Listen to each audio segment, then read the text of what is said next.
as far as when it comes to the important points that has been raised by the Supreme Court, of course, calling the arrest by the CBI as illegal. He is to be released on the bail bond worth 10 lakh rupees, and the Delhi Chief Minister is not allowed to comment on the case in public. Harish, accessing that audio copy, let's show it to that also to our viewers as well, the main points and the highlights of what the audio copy entails, what the Supreme Court said today while granting bail to Arvind Kejriwal. But of course, when it comes to certain reservations that were also made by Justice Bhua in the case, that is also something that is important to note as far as the arrest that was made by the CBI. However, also saying that the CBI must ensure that when it comes to the perception of it being called a cage parrot is discarded and it must be above board. Let me straight away go across to Swati, who has the audio copy with her. Bail is the rule, jail is an exception. This is something, once again, that has been taken up by the Supreme Court in this case. Absolutely. What you were just explaining to the viewers, in fact, is part of Justice Boyan's judgment. And here I have the excerpts of that. Let me first take you through what the judge said about the CBI being a premier investigating agency.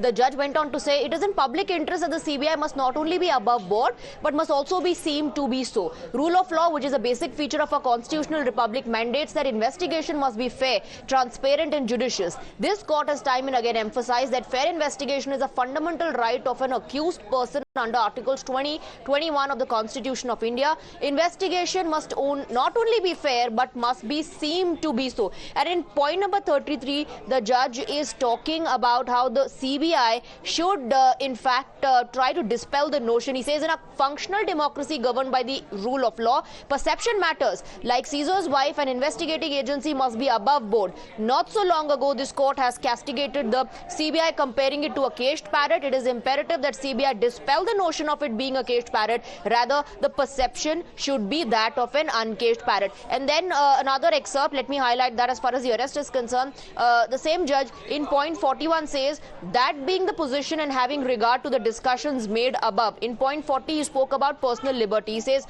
I am of the unhesitant view that the belated arrest of the appellant by the CBI is unjustified, and the continued incarceration of the appellant in the CBI case that followed such arrest has become untenable. So these are scathing observations as far as the arrest in the CBI case by the central agency is concerned. All right, Swati, thank you for that. The audio copy that has been accessed by Harish, we talk about when it comes to the judge also underlying the issue of liberty and also speedy trial, and also concurring with Justice Kant on the issue of granting bail, a regular bail to the Delhi Chief Minister, but also there are conditions that have been applied. Harish continues to be with us. We talk about the Aam Aadmi Party, naturally, which has claimed vindication, celebrations that broke out in the Aam Aadmi Party camp. Manish Sisodia also during a press briefing called it in the bail quote, unquote, that this is a victory against dictators. Now, not just that, when it comes to the Aam Aadmi Party reiterating its allegation of misuse of central agencies by the BJP, how the top reactions are coming in from the Aam Aadmi Party leaders, and how even the BJP is now reacting and calling him as a bail wala CM.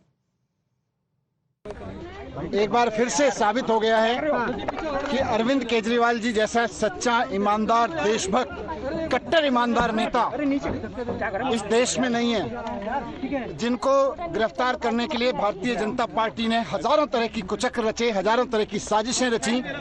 एक कट्टर ईमानदार आदमी को उनको उठा के jail में डाला, इससे बड़ा पाप लोकतंत्र के इतिहास में नहीं हुआ।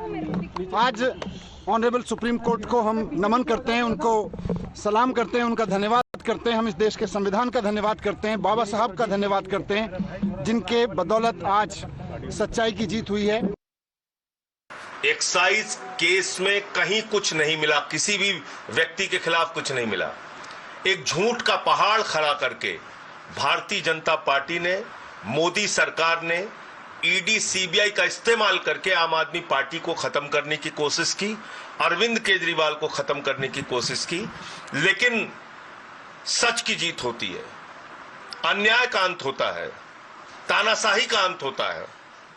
और आज अरविंद केजरीवाल जी बाहर आएंगे और अब हरियाणा के चुनाव में भी हम लोग पूरे मजबूती के साथ जुटेंगे, दिल्ली के चुनाव में भी जुटेंगे और इस तानाशाह हुकूमत का अंत होगा। अब इसका समय नजदीक आ रहा है। यह स्पष्ट हो गया कि आपने सबको जेल में इसलिए रखा क्योंकि आप आम आदमी पार्टी को खत्म करना चाहते हैं, अरविंद केजरीवाल की राजनीति को खत्म करना चाहते हैं।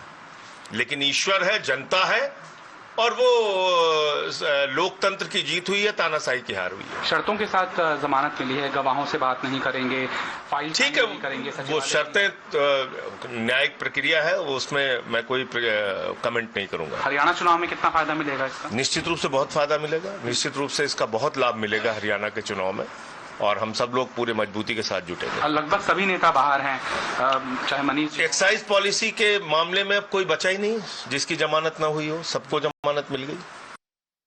कल हमें बहुत उम्मीदें हैं, इंतजार करते हैं कल सुबह की। और हरियाणा के चुनाव के संदर्भ में जो मैंने मन से कहा, मैं कहना चाहता हूं कि जो हम सुना करते हैं रेडियो पे कि मिर्ची सुनने वाले, और आज भी सीबीआई एक पिंजरे में कैद तोते की तरह है जिसको आजाद करने की जरूरत है। तो आज तो मौका है कि देश के गृह मंत्री जो सीधे सीबीआई को संभालते हैं वो देश को इसके बारे में जवाब दे कि सुप्रीम कोर्ट ने जो कहा है उसके बारे में उनको क्या कहना है। बीजेपी ने पहले दिन से ये कहा, और मैं दोहरा देता हूं, बीजेपी के एक प्रवक्ता ने पहले दिन से ये कहा कि अगर कुछ नहीं किया तो बेल क्यों नहीं मिल रही है, बेल क्यों नहीं मिल रही है, बेल क्यों नहीं मिल रही है। तो भैया बेल मिल गई, मिल गई, मिल गई। अब वो तर्क और कुतर्क खत्म हो गए।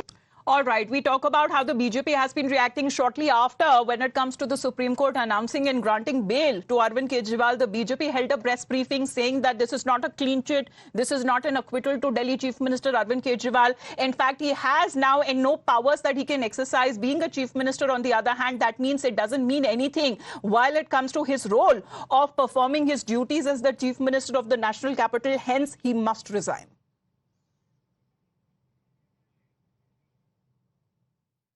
देखिए, ऐसा है, जब शराब घोटाले का किंगपिन निकला है और उसको बेल मिली है, तो क्वीन पिन क्या कहेगी?